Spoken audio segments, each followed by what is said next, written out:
Ilm olishni manbalar turkumidan 4-manba, ya'ni tashqi muhit haqida gaplashamiz. Muhit.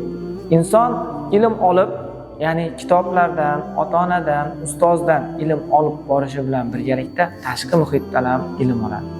Bu haqida to'liqroq ma'lumot berish uchun quyidagi rivoyatni aytsak, maqsadga muvofiq bo'ladi.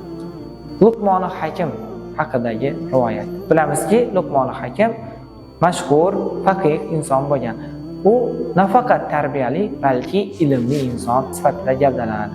Luqmoni Hakim bir kuni farzandi yomon bolalar bilan yurganini ko'rib qoladi. Farzandini oldiga chaqiradi. Nimaga ular bilan yuribsan desa, farzandi men sizning farzandingizman. Kimsan? Luqmoni Hakimni. Nima, siz o'zingiz bergan tarbiyaga ishonmayapsizmi? deya xitob qiladi. Shunda Luqmoni Hakim o'ylab, tafakkur qilib, farzandiga bir topshiriq beradi. O'sha payti olma pishirchilik vaqti edi. Farzandiga olmalarni bir qopga faqat sof, toza, chirigi tushmagan olmalarni terib kelishni topshirdi. Farzandi buni amalga oshirib, Luqmoni Hakim oldiga keladi. Shunda Luqmoni Hakim qo'lida bir nechta chirigan olmalarni oladi-da, boyagi top-toza farzand tomonidan terilgan olmalar turgan qopning ichiga soladi. Va farzandiga buni og'zini bog'lab, omborxonaga qo'yishni topshiradi. Shunda farzandi yo'q, bu chirib qoladi-ku. Axir siz chirgan olmalarni soldingiz-ku desa, nima, sen o'zing tergan olmalarga ishonmayapsanmi? Sen chirmagan olmalar terding-ku, deya javob beradi.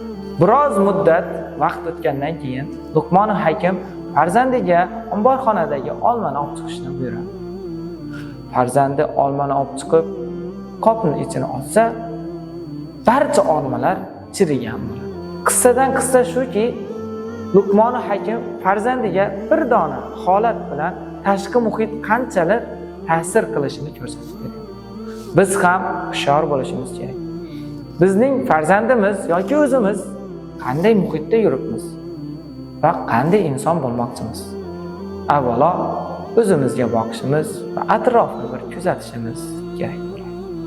Yaxshi muhit, yaxshi insonlar bilan muloqot albatta ilm olishimizda yetuklikka erishishga yordam beradi. Assalomu alaykum va rahmatullohi va barakatuh.